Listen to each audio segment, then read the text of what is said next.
Hello and welcome to everything you always wanted to know about Irish libraries, streaming to you live from Ballyfermot Public Library in Dublin. I'm Stuart Hamilton. I'm from the National Organising Committee for the World Library and Information Congress of the International Federation of Library Associations and Institutions, or IFLA, which is coming to Dublin next month in July. I'm your host for today's event, which is brought to you by a number of players. In addition to the National Organising Committee here in Ireland, we have partners from the National Organising Committee of next year's WLIC, which is to be held in Rotterdam in the Netherlands. And we're also very pleased to be supported by IFLA itself. Today's event would just not have been possible without kind support from our sponsors, Go Opleiding and OCLC. I'm joined today by Eric Boekenstein, National Library of the Netherlands, and soon we'll introduce Nicole de Jong from the Library of Rotterdam and the National Committee of the Libraries to tell us a little about Rotterdam 2023. But first, we want to go to the Irish libraries and Irish library services. Yes, well, today's format is going to be all about Irish librarians and what makes Irish libraries so special. Our guests, who come from all different sectors of the Irish library scene, have brought with them small videos showcasing their wares.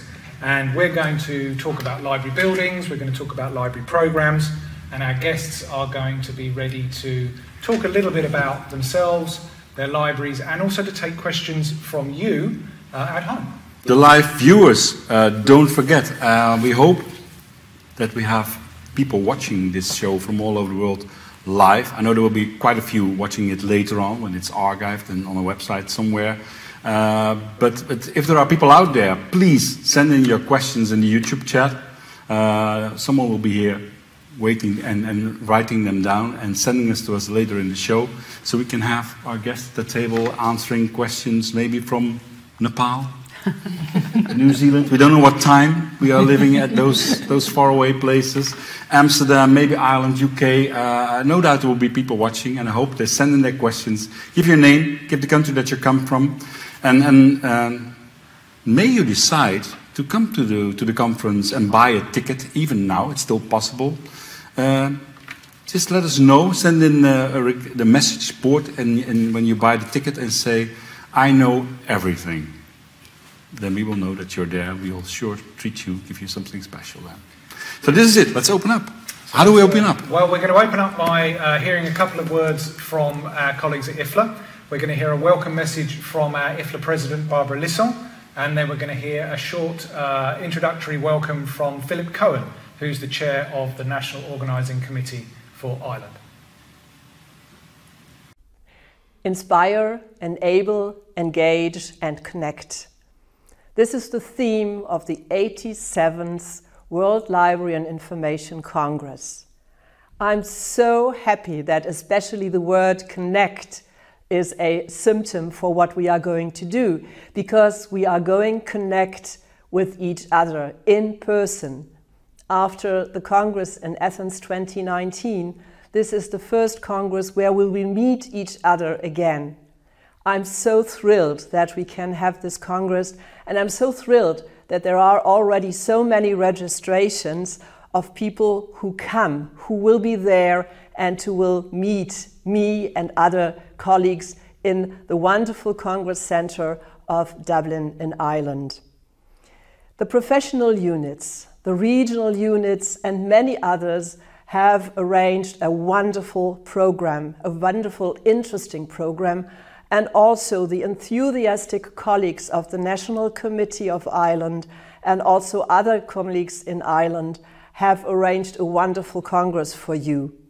I hope that we will have a great Congress, that we will meet, that we will have fun, that we will learn, and that we will exchange our knowledge, that we will exchange also our insights which we get there.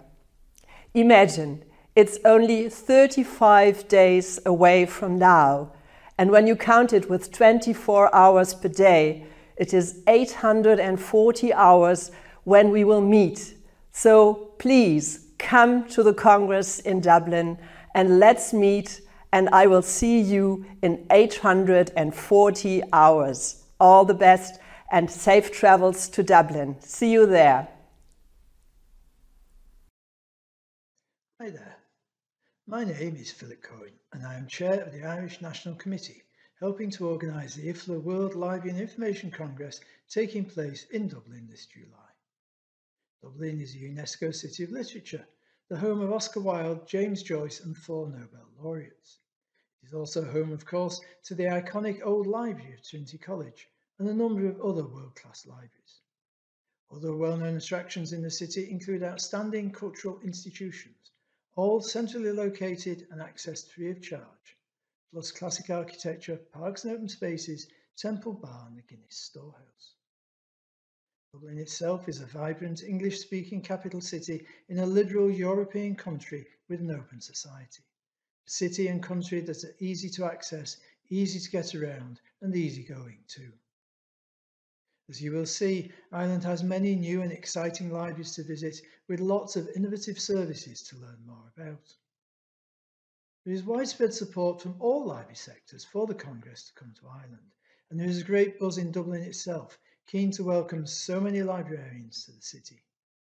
So, visitors are assured of Céad Míle Fáilte, 100,000 welcomes. Thank you. You're here. So it's now time to get into the meat and drink of our programme. It's time to meet our guests. And in our first section, we're going to talk a little bit about library buildings, libraries themselves, and just how lucky we are in Ireland to have some really wonderful libraries, which we hope people will come and visit in Dublin. Our first guest is Domitilla Fagan from the Lexicon in Dún Laoghaire. The Lexicon is really a truly fantastic public library. It's just down the road from my house, so I love it even more. And we're going to see a short video on the Lexicon, and then we're going to hear from Domitilla about what makes it so special.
And then the music stops.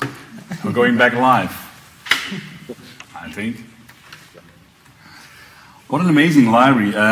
If you see me looking at my phone every now and then, it's because I receive questions from you online, watchers, wherever you are. I have people from Azerbaijan, Florida, Carolina, Iran, Belgium, so there's already quite a few people hanging in there. Please send in your questions for our guest. You just saw the video of this magnificent library, and no doubt you want to know more. What a place. You must be very proud. What I have to ask you, of course, a little tricky question. If you imagine you would be given, you win the lottery, and you would have to change something about this magnificent place in the next 2 years or 1 year, what would be on your dream list to change and to improve upon? Well, that's a difficult question, I think, but certainly, as you saw, the Lexicon is a very impressive building. It's the biggest public library in Ireland. We're very proud of it, of course.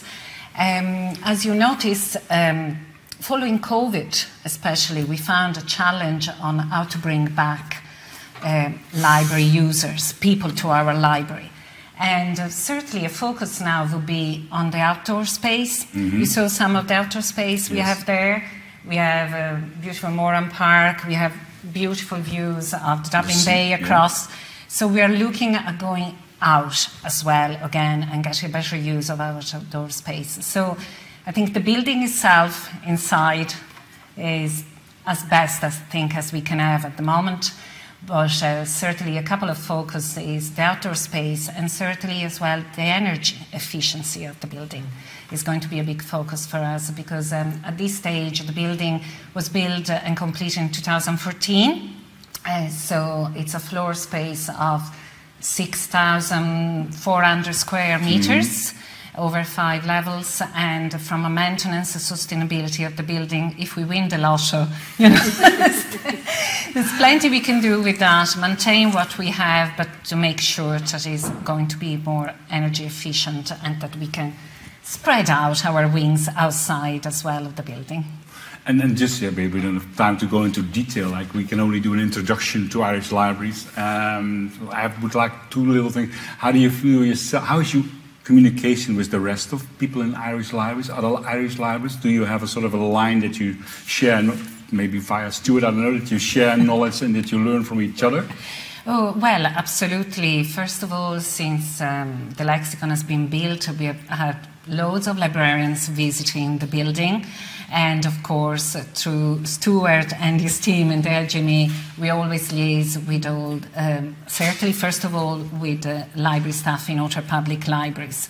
But then, you know, we're part of forums and groups with other libraries and academic librarians. So we're a small community, yes. You know, Ireland is not a huge country, and the library staff and the library world is a small world. But I think what is fantastic is, talking about public library here, is that this building is a free space for people of all ages. Yes. It's an open space. Everybody can come in. You don't need to be a member. You don't need a subscription, and you can avail of all the services.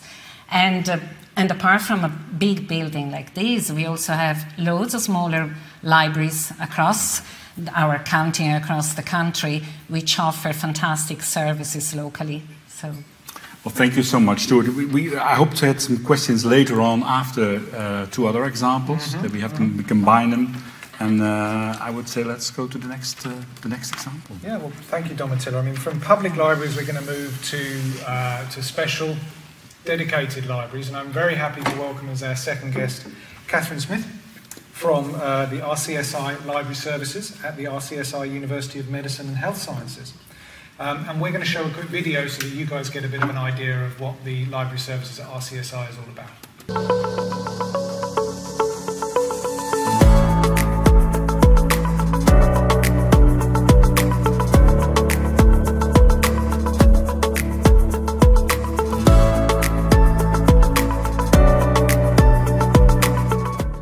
Library spaces are designed to take account of individual learner preferences.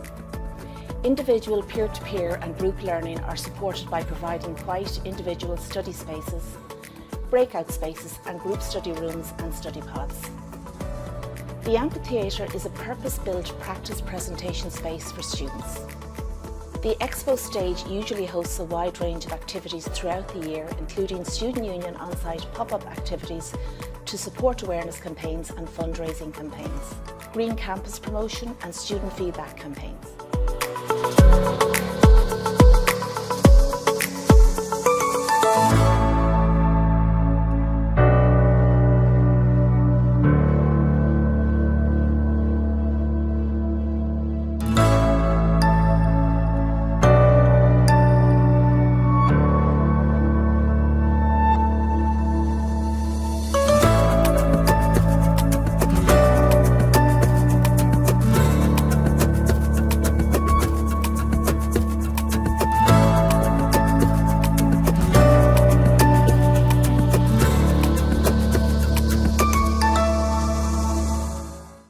What a lovely little video. Thank you. And a beautiful, beautiful space. I'm always very curious to academic libraries as well. Yes. In the Netherlands, I work mostly with public libraries. Sometimes Yes. academic libraries come Yes. to my table with a question. And one of the questions that I get from academic libraries is, how do you involve the students in creating your spaces? Maybe that's a difficult question, I don't know, but that's something that is the changes of the students, the wishes Yes. and the demands of the Yes. spaces. How do you translate that in this into great the design? space. So in planning this space, I suppose just to say that the library exists within 3 floors of an overall 10-storey building at 26 York Street. Okay. So it's a completely student-centric building, so student voice is very important in the design of the building and the library spaces. So there were workshops with students in the planning phase, and then I joined the team in 2016, just as we were planning it's really kind of getting into the detail of planning the space and the service. So engaging quite proactively with our student union, keeping them excited about the space. We had a lovely chair fair to get their feedback on possible furniture styles that we bring into the space. And you know, their voice was very important in that, because some of the furniture we thought would work, they clearly indicated they weren't interested in it. And then furniture we weren't so sure about, they really loved. So quite a lot of that furniture that you saw on the link bridges, you know, where they're within but also kind of have a private space, you know, is very popular with them as part of that chair fair. And then we've engaged with them throughout, I suppose, our lifetime in the building. We're celebrating 5 years in the space this summer. And, you know, worked with them around the zoning, you know, Yes, the expected behaviours for Yeah. collaborative, for quiet, for silent study, and reviewed that with them annually.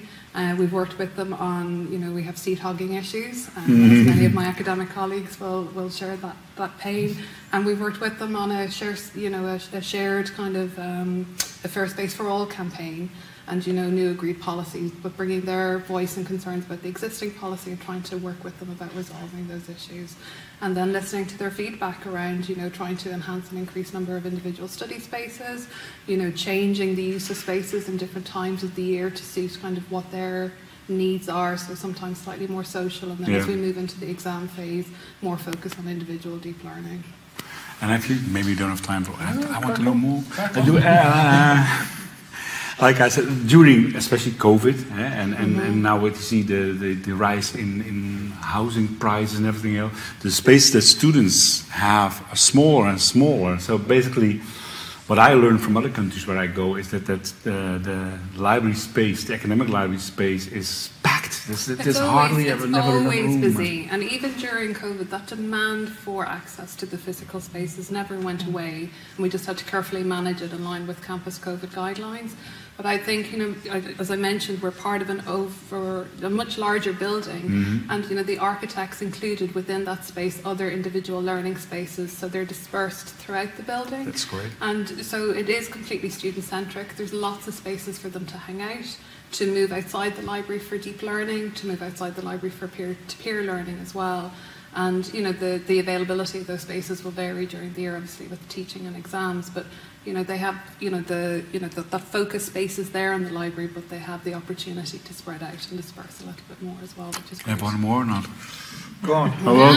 Just because I'm always like, we talk about the physical building, but we also have the online space. To me, library is a philosophy, a space in your brains. Absolutely. Is that working in your students? Well, Do they see the library as a peer? I think it's a bit of both. I think definitely, I suppose undergraduates, it's very much undergraduates using and making use of our spaces.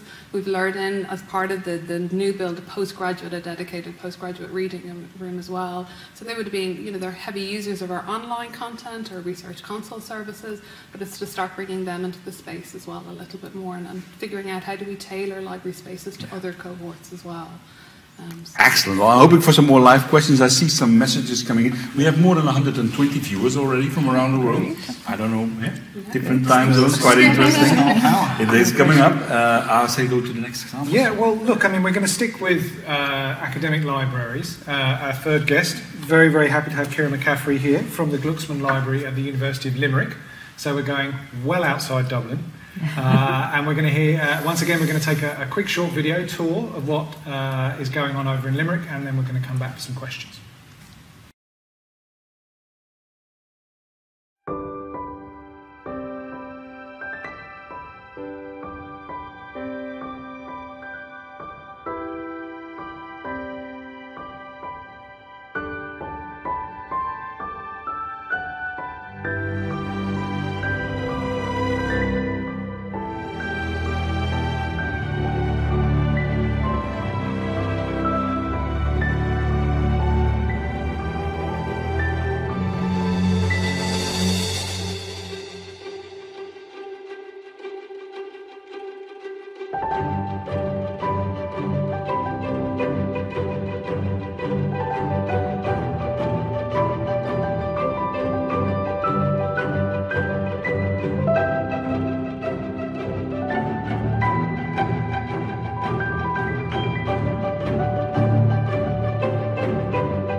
So now I was really impressed by the video. At the same time, people are bombarding me with questions online. I look at my phone. I can't watch the video. I look at my phone at the same time. That is crazy. We have people from Denver, Baku coming in.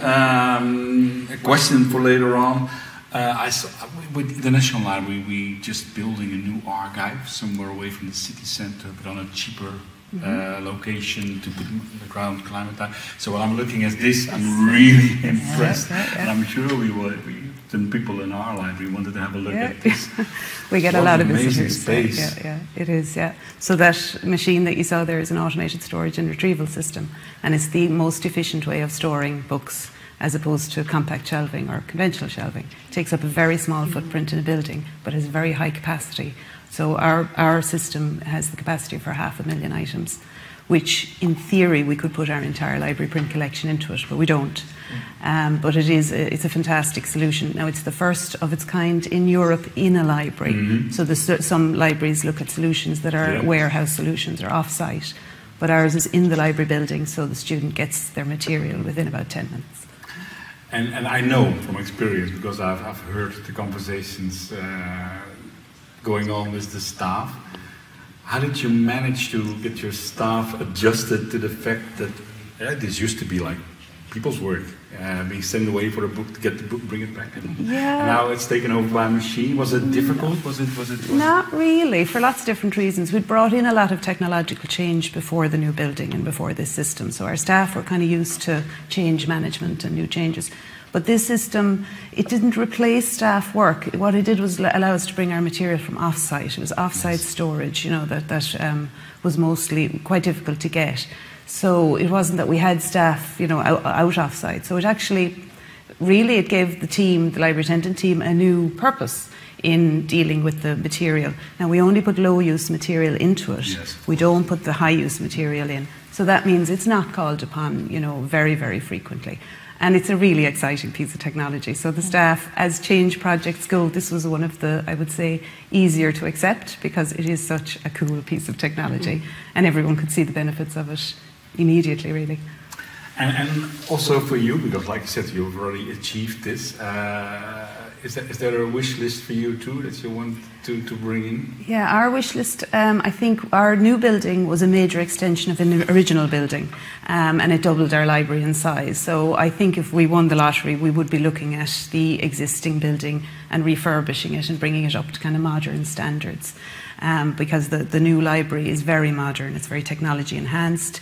What the ASRS has allowed us to do is we have now spaces for, we have a data visualization lab, we have a maker space, audio and video recording spaces. We have a moot appellate law court that allows mock role play for our law students. So the system has allowed us to have very exciting, really technology advanced spaces in the building. So if we won the lottery, we would be applying those principles to the original building as well. Of course. And like I said, you already said the librarians went along pretty neatly with the plan because they were involved and they saw it happen. In the Netherlands and Belgium, we no longer have a library school, which is sad. We're trying to bring it back and trying to get some new modular educational programs running. Do you think Irish librarians are skilled properly with today's needs and demands or not? I suppose, like any library profession, they are and they aren't. I mean, they're because it's a small community, they engage internationally, I'd say. The Irish librarian profession is very outward-facing. So existing librarians are very in tune with new technologies and emerging trends. But there is, of course, spaces like in data science, you know, in digital humanities, those kind of spaces where I think it's much harder for existing librarians to build their skills. And we do need new recruits, not necessarily from librarian backgrounds, to join the library workforce in those specific areas, I think, yeah. I can hear exchange model. We'll send some Dutch libraries. Yeah, well, you know, that's one of the best things I think about IFLA in some ways, and the international networks is being able to connect people together. I'm very excited for Limerick because if everything goes to plan, then there'll be a new public library in Limerick. That's right, yes. Soon, which you know, could be a lexicon for the West, which would be really fantastic. That's right. So look, we're going to see if we have some questions from elsewhere in the world. Eric, you want I'm trying to look at my phone. I have one question from Belgium, Geert Lievens, and he asked to public library. I think, can you visit the public library, but maybe also the academic library, online, virtually, through Google, whatever? Do you think he means in a 3D sort of sense? Yeah. Maybe? Yeah. Do we have any? Do we have any sort of library? Which are can you virtually visit via Google Street View inside? No, we don't have. Okay, but we do have information shared on the Lieber building section. Okay. And also there's a Designing Libraries UK site, so there's lots of photos and information about our building on that as well. And we're looking at virtual reality and tours in virtual reality because we have that technology in the library now, but we're not there yet. Soon. I also have like comments like greetings from New Jersey. People saying like Loida, our friend from the US, says the videos from libraries are an excellent. She's used to be president of the ALA. Videos from libraries are an excellent feature. So they love their videos, which is great. Irish public libraries are recently using a new library system. What was the motivation for a new system and how inclusive? That's a difficult question. I think this question more of a question for us. It's true, actually. Ireland is a very interesting country from a public library perspective because we have a single library management system for the whole country, which is great. Is actually makes people jealous in other countries when you're trying to hook up 20, 30 different local authorities. So we have a single system, and the question is correct. We've just switched over. I was involved in sort of coordinating some of the work around the tender for that, but it's people like Domitilla and her colleagues who've been on the front line. You know what it's like when you swap a system. Yeah. So we've had a lot of learning curves on that, but it does give us fighting. Learning, Eric. Learning. But I mean, imagine one of the best things about it is I can borrow a book from any library in Dublin. I can go over to Mayo, where my in-laws are, where we go. I can drop that book off at a library in Mayo, pick up another book that I've ordered from Donegal and return it in Clare. And it's just seamlessly done. So it's a very nice national system. So once again, if people want to know more about this system, they can call you. Well, we were going to give my number out, but we're not going to do that. Yeah, I mean, librariesireland.ie is our public library website, but of course, all colleagues here have got the details for all the services you've seen online. So I hope people will go digging for a bit more information. Yeah. Do we have more? We have librarians watching that. I think this is it for now. Like I said, I would have like a million more questions, but we have to look at the time. Yep. I think we're going to thank our guest, the first guest on the show, and ask them to take us away. And then, that's right. And then maybe Stuart, I want to ask you a question of what. Well, let's thank our guests. Thank you very much. We're going to shuffle the pack. Thank you. Yeah, Thanks so we've much. done some library Thank you very building, much. so let's shuffle the pack. I mean, yeah, there is so much going on. What did you want to ask me? Well, what I see when I follow, I love Ireland, so I follow Irish libraries. So I see a lot of this great service that we're going to talk about later on in the show.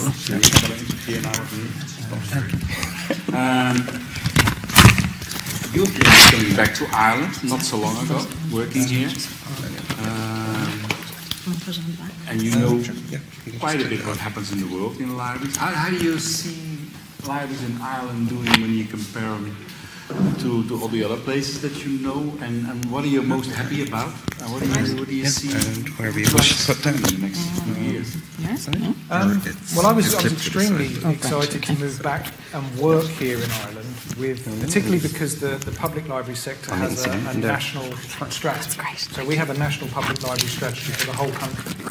And my job, which is a great job, is to work with the 30 county librarians to get that implemented. It's quite a group. It's a brilliant group, and that was very exciting to me. The actual idea that you could not only have those kind of 30 unique, individual, autonomous authorities doing their own thing, but then all of their work could contribute to something a bit bigger that could, potentially meet bigger national policy strategies, strategic objectives. And all through my career, that's kind of what I've been interested in, is how can we connect libraries with national policy objectives? How can we make a very clear demonstration that libraries are a weapon, a tool that you can use to meet the Sustainable Development Goals, or increase access to digital skills, that sort of thing.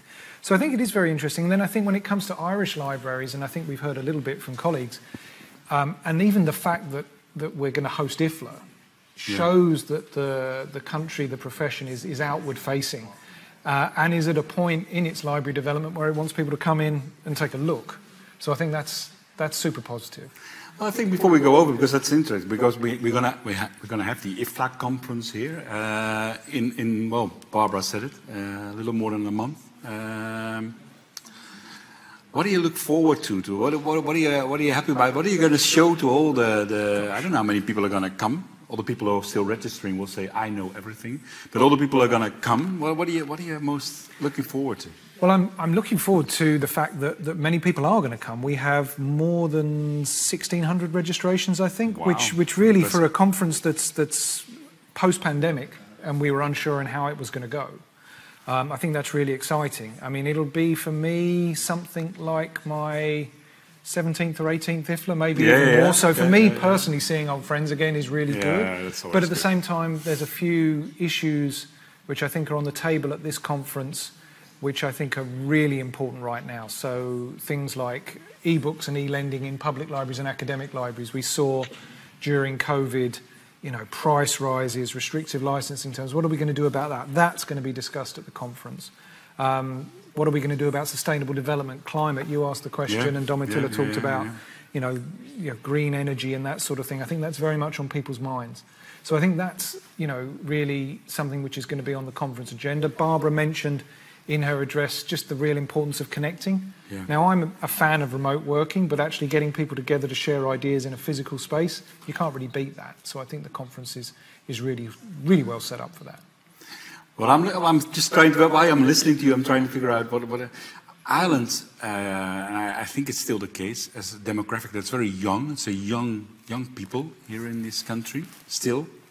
And I'm very much looking forward to how your libraries are responding to the changing needs for the young people. But maybe we can get into that later with... Well, I think our guests earlier sort of talked a little bit about the need to design library services for students after the pandemic. We talked about in public libraries the need in that outdoor space and the different sorts of services that you have to offer. We've been lucky to receive good investment in the public libraries in outdoor furniture and those sorts of things. So that's how I think people are going to expect to engage with their libraries in this kind of post-COVID sort of thing. But it's true, we also just did a fantastic national initiative in public libraries called Little Library Book Bags, where we connected with early learning centres and invited parents with young children to come down and pick up free books in a book bag. People always love that. But we saw something like, I think, nearly 10,000 new 4- and 5-year-olds join in a 6-week period. That's amazing. So really, really good. So we might hear a little bit more about reading and literacy in our next programme. Yeah. But I am noting that the two guests that we had... Let's get them to the table. Ready to go. We can talk for hours and hours to it, and it's not the intention of the show. Please sit down. Come on, new guest. We're going to talk now a little bit about programmes. We did a little bit on buildings. I should say two guests, but I'm forgetting Nicole is also a guest because I've been hanging out with you all morning. So it's... but Nicole is from the Rotterdam IFLA conference, the National Organising Committee, and we'll talk a little bit more about that at the end of this session. But I'm joined here by two colleagues who are going to talk about library programmes that we've had in Ireland over the last couple of years. First, Isabel Courtney. We're going to hear about the L2L programme. So, as we've now established on our own programme here, we're going to see a video first that we're going to talk about. Hello and welcome to the PACT L2L Getting Started with Professional Development. My name is Isabel. And I'm Mary. This course is an initiative of the National Forum for the Enhancement of Teaching and Learning and the Library Association of Ireland, and is jointly recognised by both organisations. The Librarian-Specific Digital Badge is an adaptation of the National Forum's PACT commitment to professional development. As we know, librarian roles, not just in the education sector but in general, increasingly include teaching responsibilities, so we felt that there was a need for a specific course which focused on teaching from a librarian perspective. This course will give you the know-how to develop your own e-portfolio, where you can record and reflect on your professional development by mapping CPD activities to the National Forum's Professional Development Framework. The main focus of the course is on teaching and learning, but we will also look at other library-related elements of professional development. The course is run using a triad system of assessment, which simply means you'll be put into groups of usually 3 to work collaboratively with your fellow librarians in order to gain your digital badge. As part of the triad, you are required to share how you have met the 4 badge criteria in terms of evidence. You will meet together to showcase and discuss the process you undertook in fulfilling the criteria with your peers. When you've completed the 6-week course and earned your badge, with a further 2 weeks, there is an option to earn a facilitator's badge, enabling you to roll out the course within your institution or across your library network. We have an excellent lineup of guest speakers over the coming weeks and are very much looking forward to getting started with the course and for you to get started with your commitment to professional development. Please log in to the open courses to see some pre-course activities. Looking forward to meeting you all next week. And thank you.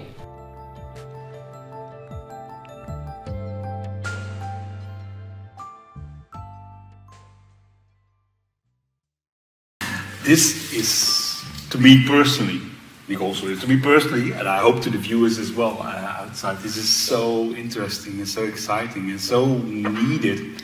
At this moment, I was already asking about library skills and what we need in our profession to develop.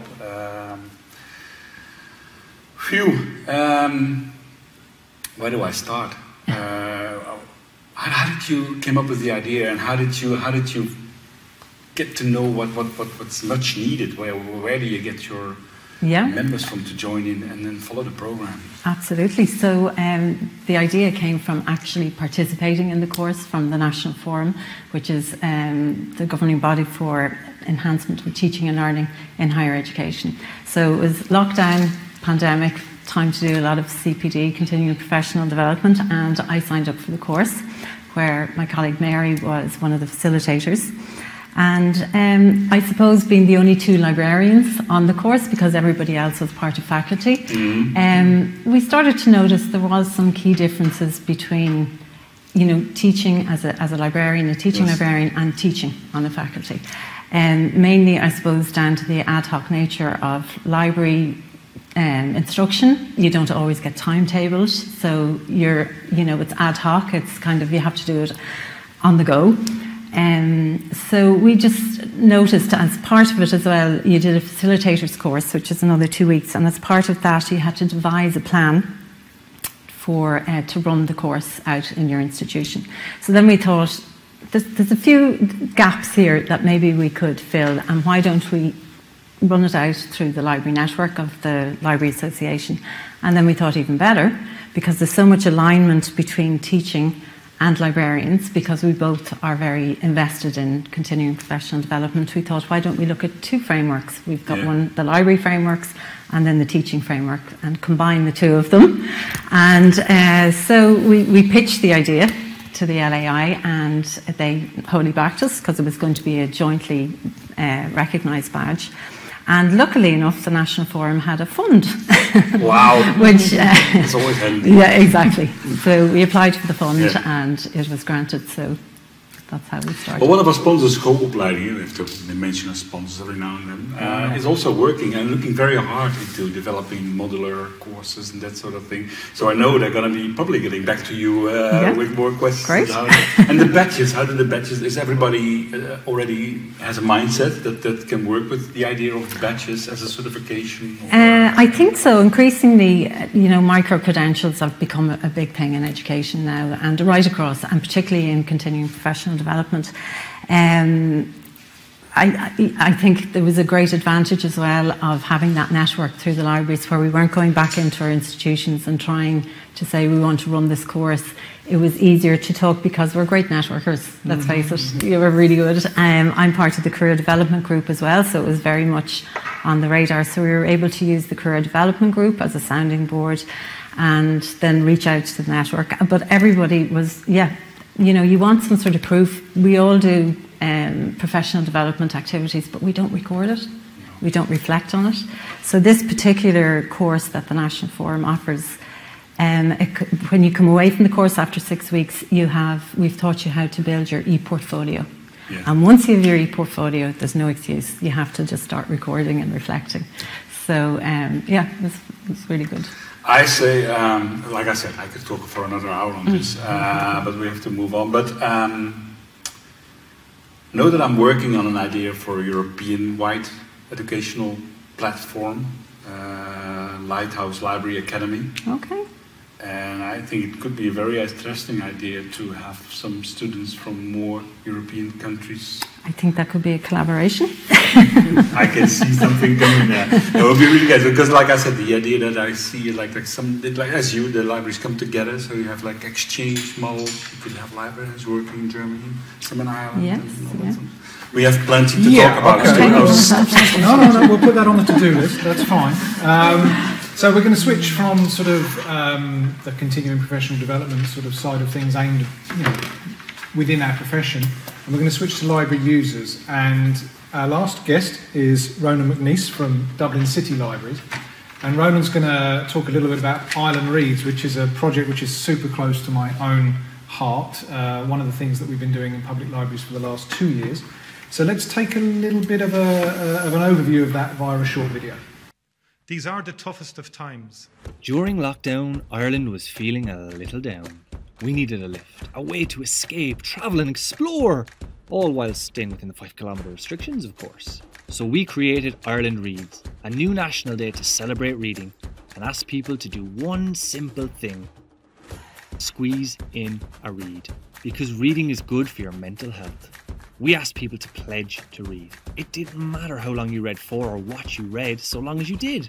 The aim was to get the people of Ireland to pledge 90,000 minutes, and we created animated films of people squeezing in a reed to drive pledges, along with out-of-home, digital and radio. The campaign was supported by ambassadors, and none other than President Michael D. Higgins helped launch the event. The campaign filled news pages everywhere. One call-out even crashed the website. IrelandReads.ie, go there for National Day of Reading tomorrow. Where's that book on web design? The results were a turn-up for the books. Over 900,000 minutes were pledged, 10 times our original goal. And Ireland Reads and Squeezing a Read were trending as the #1 and #2 topics on the day, with over 100 million impressions, along with 25 million website impressions. What's more, people squeezed in a read anywhere and everywhere they could, reconnecting thousands of Irish people with their love of books. Oh, better let you go. It's time to squeeze in a read. Now, where was I? Amazing. Like I said, this is one of the things that I was following in the Netherlands, and the success, and a little bit jealous, Nicole. This is really a good campaign, isn't it? I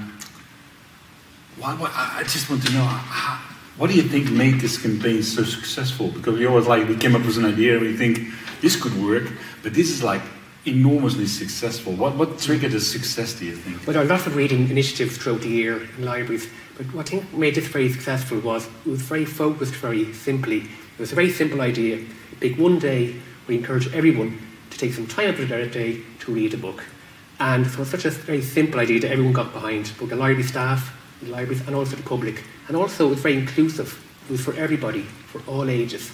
This year, for instance, in Dublin City Libraries, one library got Lord Mayor of Dublin, Councillor Alison Gilliland, to post a book review, a book recommendation video of a book she'd recently read.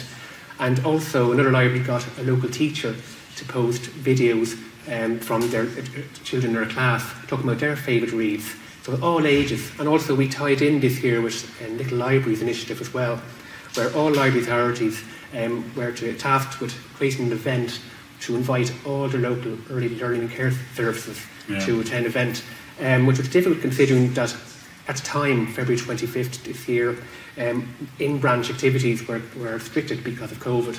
Yes. So we went the online route, and in Dublin we created a 20-minute video where we had a puppet called Clea visit a library and learn about the library service and enjoy a puppet show and storytelling events from two brilliant library staff, Ciara and Laura. And we invited all 386 of the early learning care services around Dublin City Council area to watch the video on that day and in the days after that. And all around the country, the libraries did the other events as well. It's amazing. And the school libraries involved, of course, teachers involved, everybody just... it was basically because it was such a simple, straightforward message that worked. Exactly, like we were asking people to take some time out of their day to read on February 25th. It didn't have to be long, it could be 10 minutes. And we asked people to look at the IrelandReads.ie website, which I'd ask all your viewers to watch. Yeah. It's a very good website, and you can pledge a read, you can pledge some time to read, and say a number of minutes, and you can even get a book recommendation on the website. There's over 1,500 books recommended for all ages, and they were recommended by library staff all around the country. And it's a fantastic tool. It's a lovely website, very easy to use. You have to come to Dublin. There's so much good stuff happening here. Any big plans for the future? Anything that will follow up or be added to this? But one thing I've been looking forward to is to have an Ireland Reads Day where we don't have COVID restrictions. And when the libraries are open and we can have activities in the libraries. And I think from year to year it's getting more successful. And I think the public really got behind it. And the library staff really champion it. Yeah, and the more people, the more children read. Yes. The better world we will get. It's actually studies have shown that encouraging children to read can help spark their imagination and help develop their literacy skills from an early age. Stuart, what can I say? You need to say no more. I received a message this morning from my colleague Bridget at the LGMA asking for the first working meeting for Ireland Reads 2023. So we will be getting underway. That brings us, I mean, well, actually, no, online questions for I just, like I said, it's so difficult to focus. I only see that there's people from Indonesia, Singapore, India joining in, and there's more live viewers than I had expected in the beginning from so many different time zones. So there's really an interest in what's happening in Ireland, and I know, like you said, Stuart, there's more people registering than I would have thought in the beginning. So I know there's an interest in what you guys are doing here, and I don't see any more questions. Okay. Maybe there are there, but I just don't get it. There may be colleagues online watching who've heard a few things who are thinking, well, you know, maybe I will spend the last of the family inheritance on a plane ticket to Dublin, in which case we say, go ahead, join us. There are still places. If you go to https://2022.ifla.org, that's the conference website. And all the details on registration are available there. The conference itself takes place next month, July 26 to 29. And, you know, we would be so happy to have people join us. We're really looking forward to it. Come for a pint. Yeah, there's many things to enjoy in Dublin. So that really brings us to the end of almost our Irish section here. I want to say also there's a thread that's run through everything here, which is the involvement of the Library Association of Ireland, who are involved in so many of the programs that we've talked about and really are doing some really wonderful things. So the LAI is looking forward to welcoming everybody here in Ireland. But that, I think, means I can turn over to you, my Dutch colleagues. Before we go to Nicole sitting here and then we go to Rotterdam, the 23, I just want to thank our video team who are doing recording of this show. Good work, guys. At least I hope it's good work and that we will not be shot after the show. And once again, OCLC and the Go Opleidingen for sponsoring this. And don't forget Kira, our host at Ballyfermot. And Kiara here at this Enjoy, Imagine, Explore Ballyfermot Library every year. Thank you so much for having us here. Nicole de Jong from Rotterdam, the National Committee. Stuart already introduced you of the Netherlands representing. What do we have to show about next year? Because we're first going to go to Dublin, but next year, what do you we go to Rotterdam. And thank you for the invitation. I will tell a little bit about Rotterdam, but there's also a promo video we will show in the end. And I'm Nicole de Jong. I'm the project manager of the IFLA Congress 2023 in the Netherlands, in Rotterdam. And I'm here on behalf of the National Committee. The chair of the Dutch National Committee is Theo Kemperman, and he is going to tell you something about 2023, about Rotterdam. And do we play the promo straight afterward, or do you want to stop and say something on the promo video? We will see. Nicole's very relaxed about all this. Let's first play the video of Theo. My name is Theo Kemperman, and I'm the director of the Public Library in Rotterdam. Rotterdam, the city in which IFLA organizes next year the World Library and Information Congress. I'm so looking forward to meeting you this year in Dublin. I hope to work in Dublin together with you to shape this conference next year. Make sure that the whole world knows that libraries make the difference in the lives of each and everyone, everywhere in the world. Make sure that libraries empower people. Make sure that libraries make the world a better place. Looking forward to seeing you soon. Yeah. So you'll have some guests, I believe. I hope so. Look, we're looking forward to welcoming Dutch colleagues to Ireland next month. Yeah. It's great that we've had you here. Thank you very much. We can't wait to come back. And we wish you a lot of luck in next month. Well, you know, I think here in Dublin. The relationship between the IFLA conference that's doing in 1 year and the following year is really important because we can all learn from each other as it goes through. So look, I think that's about all we have time for. Thank you very much to all of our guests. Thanks to everybody who tuned in from all over the world. Seemed like we had a good audience. We really hope to see you in Dublin next month. Book those tickets. Thank you very much. You know everything.